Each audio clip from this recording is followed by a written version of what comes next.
So hi there, this is Tiffany from Daisy Farm Crafts, and for this video tutorial, it's a second part and it's all about how to make this double border to encase all the ends that you had cut off over on one side of your work for a modern granny. Of course, you can use this double border on any sort of a pattern that you want to make multiple color changes and you happen to have a lot of ends and you don't want to weave them in.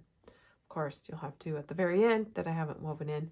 But anyway, stay tuned. This is the tutorial for the double border. Okay, so let's trim all of these ends off. So your basically your blanket will be, this is how your blanket's going to look with a whole bunch of ends on one side if you choose to do it this way. But first of all, what I did is I went ahead and took the time, tied these ends kind of loosely up the side, like so. And I tied them in a knot so that the ends could stay nice and snug against the side of the blanket and not give me too much bulk. Okay, it's hard to do this on camera. In your lap it'll be easier. And then go ahead, and I just trimmed them pretty short because they will be hidden in the border. So let's try that again. Take your two ends of the color,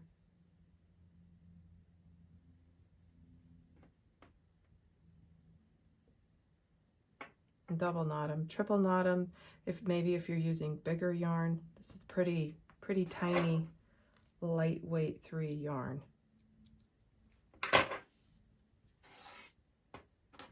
And on this one, oh, I shouldn't have cut it. I just I tied it in a knot with the other orange one.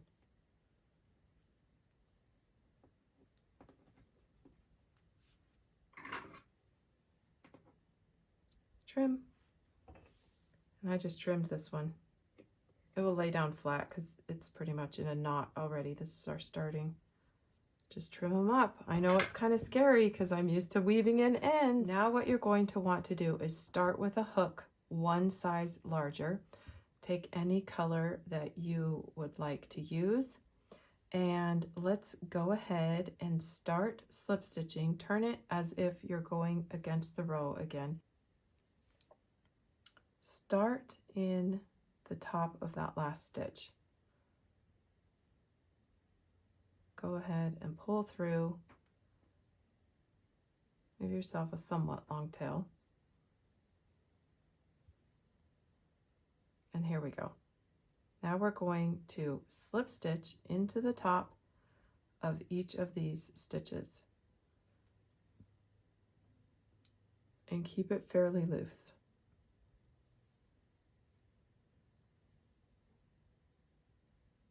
And this all gets covered up, so if you can only insert your hook under one of the loops, that's totally fine. This will not be seen. The important thing is to just keep this so loose,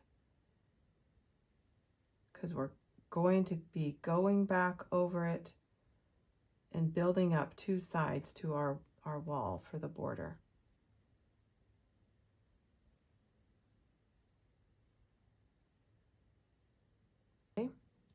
And now roughly you're going to want to work 3 slip stitches. You know, just remember how we chained 3 and turn. Try and do that down the sides per the end of each row. And this can get really tricky to find spots in here, but do the best that you can. So that's what I'm saying. This part was the most tedious to do. But anyway, so keep working this around and I'll meet you back after we work one round of the slip stitch all the way around. How does yours look? So mine's a little wonky here, but this is just our base. We've got to have something to build up one side and then the other. So I didn't do anything special in the corners other than just keep slip stitching around. Okay, so I'm back to the start. I have finished slip stitching around the the sample. And my slip stitches that are facing me should be on the top of your work. These ends should be kind of pushed to the inside. And now we're going to create our first start of one wall, one side of the casing. So I will go ahead and slip stitch to the very first stitch of the round. And actually, at this time, you will change your hook size, chain one, and turn. Go back to that smaller size hook, because now what we're going to do is build up the wall, but try and find the backs. We might have to weave that end in because that's our starting yellow end. Maybe we can work that to the side. Let me pull through and get that over. Let's get that out of our way.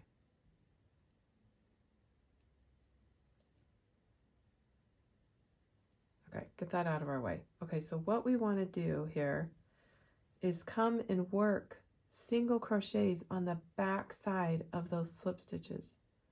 So there's one. Let's reach in there and find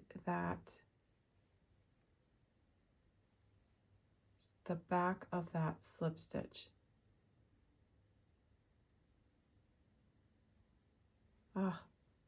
Thank heavens for my Susan Bates hooks. That's what these are. They're very pointy and they help to get your hook underneath those tiny loops. I told you this is a little bit tedious, but after this first round, it goes well. Okay, so if you can see, we're building up a wall, one side right here. So I'm working into those back loops of the single crochet round, over the slip stitches.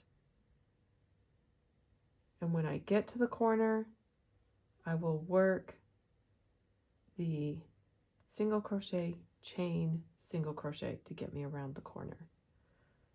Okay, so wish me luck as I continue to find the backs of these slip stitches.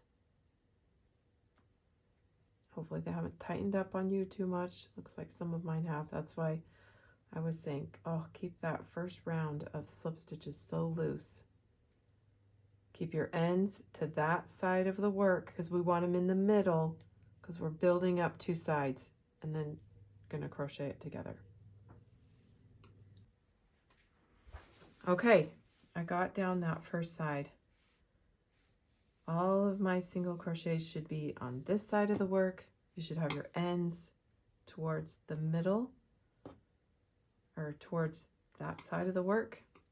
Here's my corner, single crochet, chain one, single crochet. Now I can clearly see the loops that need to be worked into. This is the back side of the slip stitches.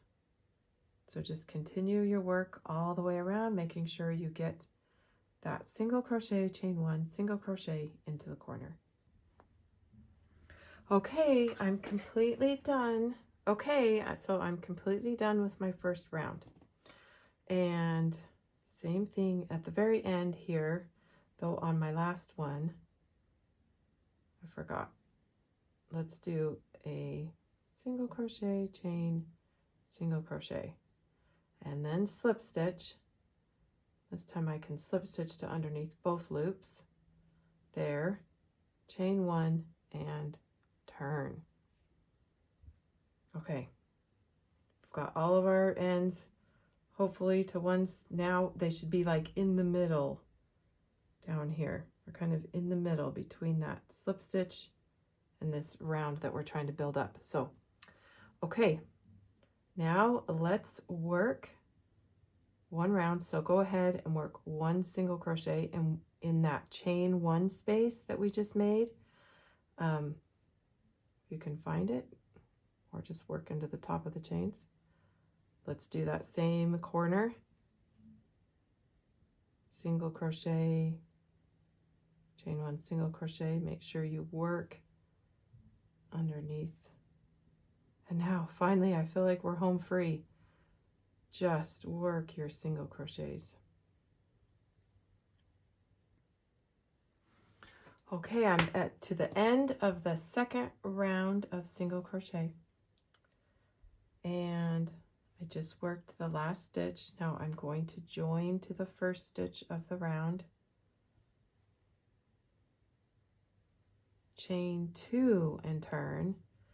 And now for this round, I'm going to work double crochet. So let's get going. And this is our last round for this side of the work. And in the corners for this round, work double crochet, chain 1, double crochet. All right, yay! I've got my last round done. So I worked my last stitch, did the corner, working my last stitch. I'm going to join into the first stitch with a slip stitch, and on this one I am going to have to just pull it down tight, and you do tie it off. Okay, now we work the other side. Okay, so find, it doesn't really matter where you start, but we want, see, that was that one end. We might have to weave it in, but if we can get it, I can't get it up and on that side, then that's perfect. Because like I said, we're trying to envelope all the sides, but you might have a few there you'll have to weave in. So let's go ahead, and on this side, you only have to work underneath this top loop. Let's just pull up a loop. You can keep that into the middle, maybe even just crochet over it, give it a chain 1, and let's start with our single crochets. And I think for ease on this one, I think I'm just going to crochet over that end. Okay, so the same thing, this side will be just a little bit easier, but let's work. It's 2 rounds of single crochet and then 1 round of double crochet, and then we will be joining the sides together. Okay, finally I am done with, okay, so this is what it looks like. I've got 2 rows of single crochet on either side, followed by a row of double crochet, and now we are going to sew it together and hide. Of course, on your big blanket, you'll have a whole long row of ends. Go ahead and play around with them, make sure they lay down. If you want to trim a few, I know I had lots of questions when I posted about this. Do they pop through? I'll show you on the big blanket. They really didn't. They kind of stayed down, nestled in between the 2 single crochet rows, and that was it. So I joined the round, and I will chain 1 and turn. And then off of the very first, I just kind of like to match up the corners, which is that chain 1 space. That kind of got me off to a good start. If anything, just make sure your corners are working out even. And now I insert my hook underneath the one side and underneath the little V's on the other side, and work single crochet. Is my corner, so I'll insert my hook under there,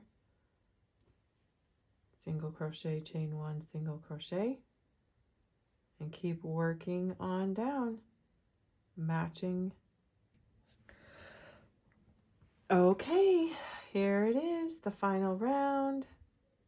I'm just going to join again with the slip stitch and tie it off.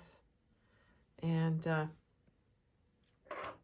now you do have to weave in one final end, and I think I've got another one where we started. But anyway, that's not so bad. Here you go. It's like a little picture frame. I'll have to weave that one in too. And all those ends are tucked in. I can't even tell anymore which side they're tucked into. Let me show you on the large blanket here. Same thing. I've been playing with it, and none of those ends are coming out. So just gives you a nice finished border. So I hope that's helpful, and good luck to you.